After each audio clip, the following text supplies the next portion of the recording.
Sebuah mobil minibus ringsek tertimpa pohon tumbang di areal perkebunan miliknya sendiri. Akibatnya 3 dari 5 orang warga yang merupakan pemilik perkebunan dan berada di dalam mobil tersebut meninggal dunia.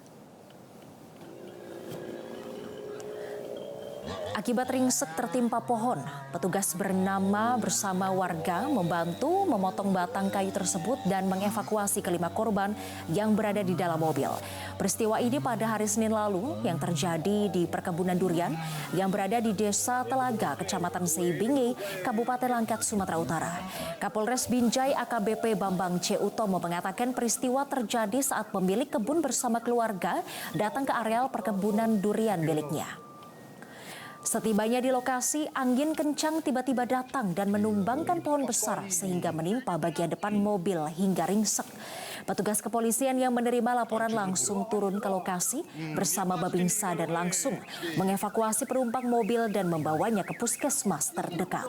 Namun setelah tiba di puskesmas, petugas medis menyampaikan bahwa 3 orang dinyatakan meninggal dunia.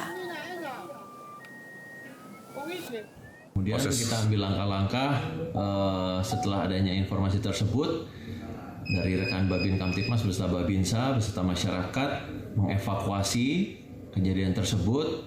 Kemudian korban dibawa ke puskesmas terdekat dan di puskesmas tersebut dinyatakan korban 3 orang meninggal dunia. Jelajahi cara baru mendapatkan informasi. Download Metro TV Extend sekarang.